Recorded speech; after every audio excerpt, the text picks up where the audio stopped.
CFL Combine one-on-one with University of Guelph receiver Clark Barnes. Clark, people know you as a U Sports standout, but you originally committed to the University of Maine in the FCS division of the NCAA. Can you take us into the recruiting process that got you lured down there? So I was at Football North playing high school. We played a lot of games in America. So of course that's school if you're looking to go down south to play in university. So I'm pretty sure I got that Maine offer. It was from a Rutgers camp actually, funny enough. But yeah, I was just out doing my camp season, talking to a lot of schools. Whoever was interested in Maine ended up giving me that offer. I had two others that didn't really work out. So it was Maine for me. And that's where I went. You attended training camp in Aurora, where the University of Maine's campus is, but then something changed and you had to transfer to Guelph. Why did you make that decision? Honestly, it's just the football was great. I loved football at Maine. Honestly, there's a lot of stuff going on in my life at that moment. Hard time for me. I just thought it was best definitely to be back at home with a good support system and being at home for people. And just as a man, I thought that it was best for me to be at home. And so I went back to Guelph where I could do that and be in a good spot to still work on my pro career and get to where I wanted to end up in the first place. When you talk about that support system, can you provide a little bit more detail? Who are the people that you lean on in those rough moments in your life? Family, of course. Also at the time I had a girlfriend that was going through some stuff, so I wanted to be there. It was just a little guilt, stuff like that, and just going through stuff mentally, but definitely family, being around my mom. My grandfather, my late grandfather was going through a lot of stuff with cancer at that time, so just being there in the house with my mom and sister, supporting them and stuff like that. So definitely my family, for sure. So being close to them was a big part of that and a big thing for me. You get to Guelph late, but you made, quite literally, an instant impact. You take the first kickoff return of the 2019 season back to the house for a touchdown. Give me some insight. Take us back to that moment. Freshman returner Clark Barnes is sitting back there. The ball's coming towards him. What's going through his mind in that moment? A lot of stuff, obviously. Of course, how we just talked about a whole lot of stuff. So I didn't even know, honestly, if I was going to be playing football coming back. I transferred late, literally not even 2 weeks before training camp. So I didn't know how that was going to work out, if I was going to be able to play. I didn't know if I was going to be playing football. I just wanted to just hoop, just play, just get it all out. I was just ready to run, man. That's it. Not only did you take that return back to the house, you had a kickoff return touchdown in each of your first 3 career collegiate games, right? What's the secret to a perfect kickoff return? A whole lot of blocking, I'll tell you that for sure. Coaching, my coach DC is great, one of the best, probably in my opinion, the best special teams coordinator in the nation that we have in Canada. So he always did a good job getting that all set up. Our special teams was great that year. We had a lot of guys.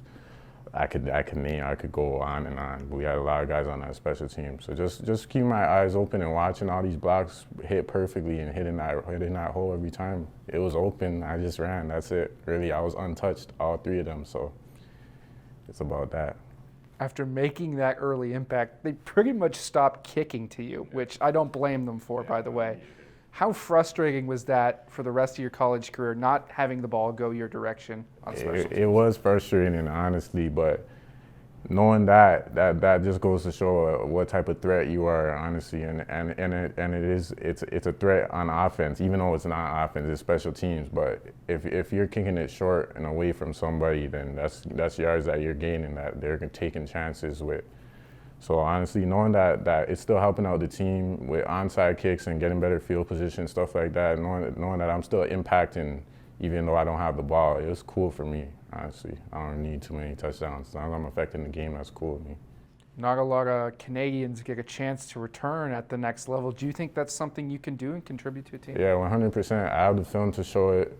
Hopefully tomorrow I show the speed, and that's really all that goes into it. So, and really probably the only question that they would have going into that, they know I have the ability to return, is probably just the speed thing that is one of the things. So hopefully I can show that I have that. I definitely feel like I have the ability to return at the next level for sure.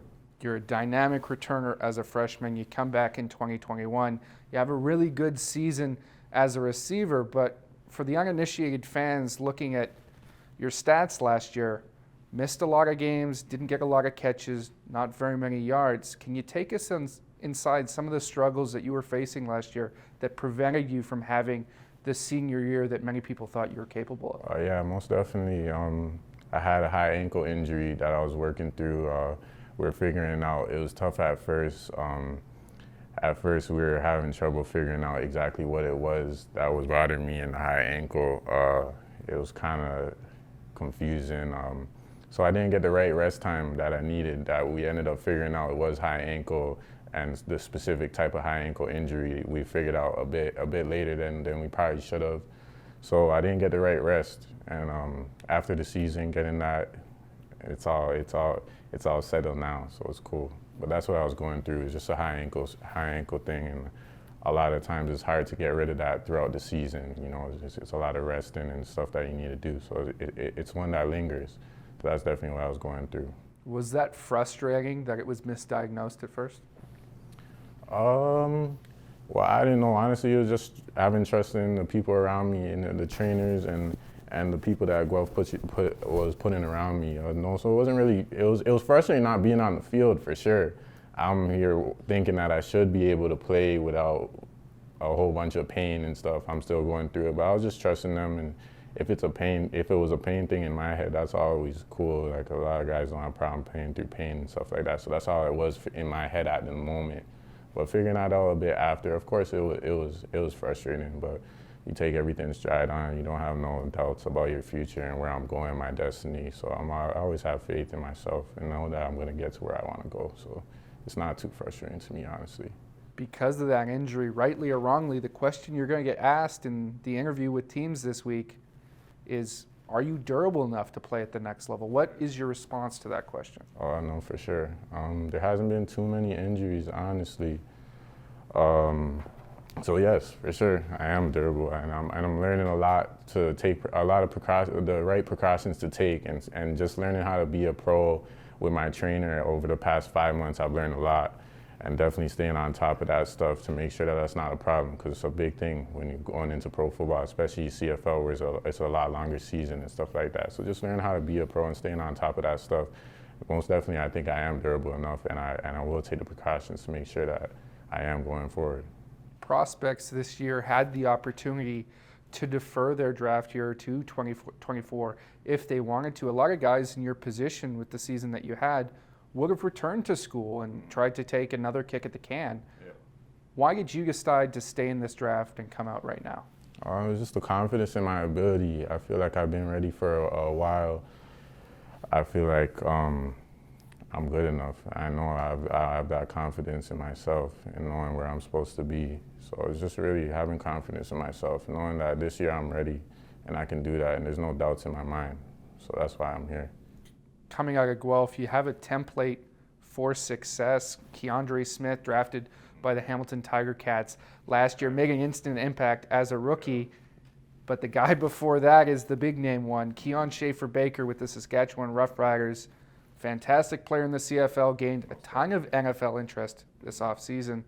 What's your relationship like with Schaefer Baker? We have a great relationship.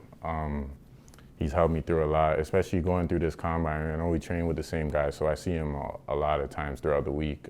He's just been giving me a whole bunch of knowledge and stuff to help me go through this combine season, and just being a pro in general, teaching me about stuff like recovery, sleep, stuff like that, and how important it is to actually stay on top of it.